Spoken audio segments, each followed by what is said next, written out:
Boa tarde, galera do canal Vasco em Análise. Hoje é dia 6 de agosto, né? Domingo, dia do jogo Vasco e Grêmio em São Januário, ainda com portões fechados. A gente está aqui na torcida para que o Vasco faça uma boa partida e ganhe. Jogue mais ou menos e ganhe. Jogue mal e ganhe. Que o Vasco tem que subir na tabela. O Goiás ganhou ontem e os outros times possam começar a ganhar também. Vai prejudicar demais. E a gente precisa desses resultados positivos aí. E a pergunta que a gente sempre tem que fazer, né? Por que não contratamos jogadores como contratamos agora antes, né? Por que da demora? Só agora, faltando 2 partidas para o final do primeiro turno, a gente começa a contratar jogadores que podem render alguma coisa e trazer para a gente vitória, que é o que a gente precisa para o resto do campeonato, né? Lembrando que a SAF prometeu para a gente brigar lá em cima e por isso que só os torcedores votaram para que houvesse a venda para a SAF. Infelizmente foi essa SAF aí, 777, que não fez com que a gente pudesse estar agora lutando por alguma coisa, e sim, por alguma coisa boa, e sim, lutando para não cair, né, pela 5ª vez e amargar uma 6ª Série B na história do Vasco. Se a gente cair com esse monte de jogador que a gente contratou agora, Verratti, e se vier o Vieto, como faremos para pagar essa galera ano que vem? Com que dinheiro? Na Série B? Um orçamento menor? Investimento menor? Teria algum distrato? Teria alguma possibilidade de distrato junto a 777 para sair do Vasco, caso o Vasco venha a cair para a 2ª divisão? No contrato está previsto uma indenização ao Vasco, a sua instituição, por mais esse percalço. O contrato nunca foi mostrado, os sócios torcedores foram ludibriados, foram levados a votar para a venda de uma SAF, que eu nem sei se era o único caminho, mas a venda para essa SAF 777, sem qualquer pesquisa de quem é ela no mercado, se tem experiência, se tem resolução, se tem solução para os problemas, se fez algum time campeão, isso não foi feito. Foi vendido a Bangu. Isso é uma expressão, tá? Para quem não é do Rio de Janeiro, uma expressão feita de qualquer forma, nada contra o Bangu Futebol, clube aqui de tradição no Rio de Janeiro. Outro item é o seguinte: o Brax, Paulo Brax, ele tem que vir a público para dizer, pelo menos se ele não quiser ser mal interpretado, se agora a 777 liberou dinheiro e ele começou a trabalhar agora, a contratar agora, ou se já tinha dinheiro antes e é incompetência dele. Eu acho que é a primeira opção. Agora que a 777 viu a pressão, que pode estar indo tudo por água abaixo, liberou dinheiro. Mas é importante que ele venha a dizer. O Paulo Brax disse aos jornalistas que cobrem o Vasco que faria um balanço das contratações.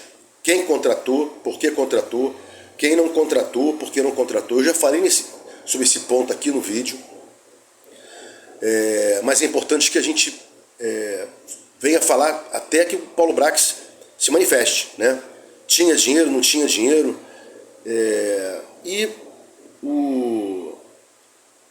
Os cofres foram abertos pela incompetência, pelos resultados que não vieram. Outra coisa, ainda não foi provado que o Vasco colocou, ainda não foi provado quanto a SAF colocou de dinheiro no Vasco da Gama. O investimento que ela se apalavrou e quanto ela efetivamente colocou no clube. Não foi dito isso ainda até agora. Dizem por aí que o dinheiro do Pedro Raul já entrou, que o do Egnaldo também já entrou, das vendas que o Vasco fez, né, para o Toluma, e para outro time aí que, lá de fora, do Egnaldo, e que o Vasco já estaria gastando por conta do Verratti, blá blá blá, não. O Verratti veio por empréstimo, né? Isso foi descoberto aí na análise do BID, que consta na CBF, facilmente verificável o tipo de negociação, venda, empréstimo. Outra coisa, o que podemos esperar até dia 25/8, quando fecha a última janela com relação a jogador que não tem registro, não tem vínculo com SAF ou com associação. Temos que esperar até lá, são mais 2 jogos, já falei isso aqui no vídeo, mais 2 derrotas, mais 2 treinamentos sem entrosar esses caras, eles vindo até o dia 25/8, quando vão estar prontos para jogar, entrosados com o time lá para o final de setembro, vão faltar 2 meses e pouquinho para acabar o campeonato, não sei se é o melhor caminho, obviamente não é. A SAF estudou as peculiaridades do nosso campeonato. Uma coisa é ela vir sem expertise alguma como ela veio, e uma coisa é ela vir sem expertise alguma como ela veio, sem saber do campeonato. Explico melhor. Expertise geral e no campeonato nosso, as nossas peculiaridades. Como é que é feito, quais são as partidas mais difíceis, retorno e retorno, vou jogar fora e vou jogar dentro. Ela não analisou isso. Tanto é que a gente jogou com vários times fracos, disputando com a gente de igual para igual, porque o Vasco é fraco hoje, o time do Vasco é fraco, não a associação, não a marca Vasco, que é indelével, mas o que ela tem que explicar é isso aí, porque não houve um planejamento melhor sobre isso. E nada mais do que nada menos ela vindo a público, né, para dizer. E a punição é que quando ela não vem a público, haja especulação. Não sou contra a especulação, mas nesse caso do silêncio, eu acabo achando que o silêncio até força os caras a falarem. Tinha os mesmo que ter vendido o Vasco para a SAF, já falei sobre isso, mas é sempre bom reiterar. Esse canal aqui não é de oba-oba, que bota fotinha de manhã, opa, contratamos, não sei o que, e à noite o pessoal faz live para meter o pau, para ganhar like, para ganhar visualização, retenção. O meu canal aqui não é disso, né? Tínhamos mesmo que vender o Vasco para alguma SAF, tinha que ser essa SAF, não tinha outro jeito. Analisamos essa SAF, não, nada disso foi feito. Seguindo aqui o nosso vídeo, engraçado, né, o que eu escutei ontem, eu não sabia disso, vinha saber ontem, que a Conmebol puniu o Flamengo, advertiu o Flamengo pela péssima qualidade do gramado do Maracanã. Ora, eles reclamavam que o Vasco não podia jogar lá porque prejudicava o gramado. O Vasco não joga lá há muito tempo e o gramado continua ruim.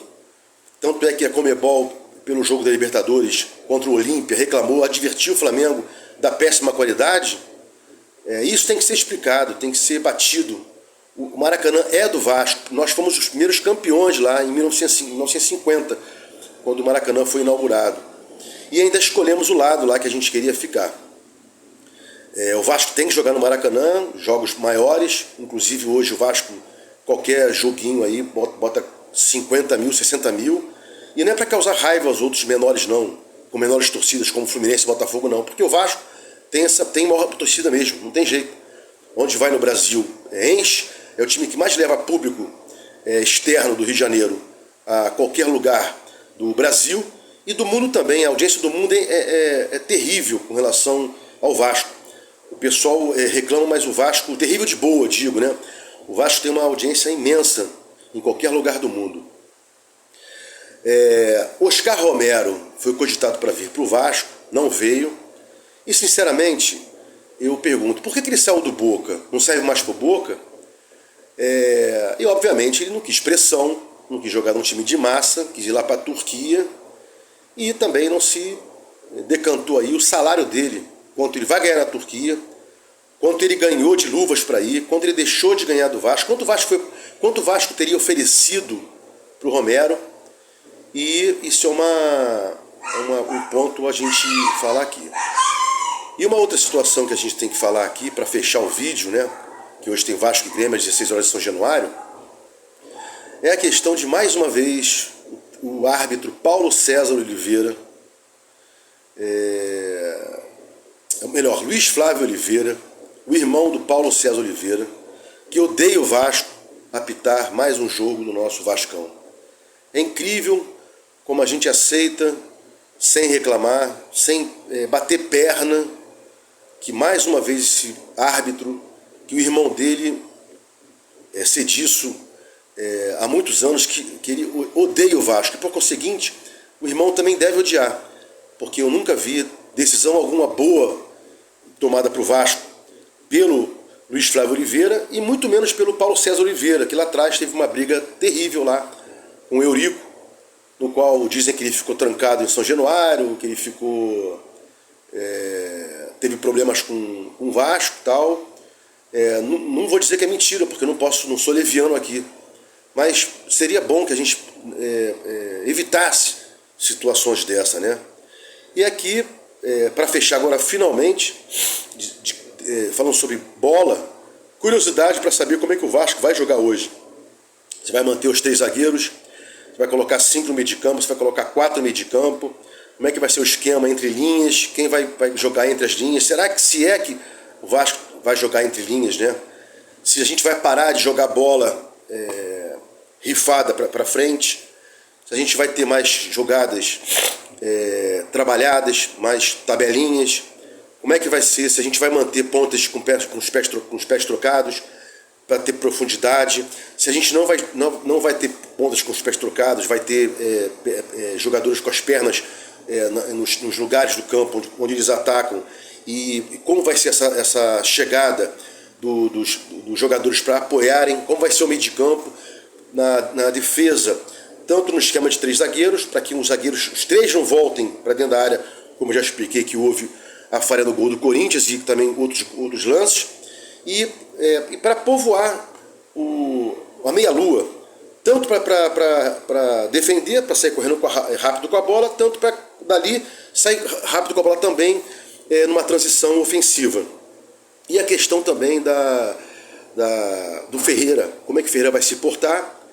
Ele não é um centroavante ficção como é o Verratti, mas Verratti no banco ele talvez possa fazer as funções de um centroavante ficção, e caso o Verratti venha entrar no lugar do Ferreira ou não, como o Ferreira se portaria jogando com o Verratti, ou se não fosse o caso, se o Ferreira saísse, como o Verratti jogaria sem esse atacante mais de chegada na área, e como vai ser o jogo do Vasco com esse centroavantão que a gente contratou e já está no banco hoje. Dizem que vai ficar no banco podendo entrar, e que eu chamo aqui de ficção como uma brincadeira, né? Ele fica fixo e tal. E não esquecendo que a gente tem o maior passador de bolas, o maior cruzador de bolas, que é o Piton. Se não funcionou com o Pedro Raul, e nada aqui contra Pedro Raul, o Pedro Raul estava mal, como todo o time do Vasco esteve mal. Longe de falar mal do Pedro Raul, pelo contrário, eu achava um ótimo jogador. O Vasco contratou bem, era jogou muito bem no Goiás, foi o vice-artilheiro do Carioca de 2022. Tinha que contratar e contratou, não deu certo, não sei.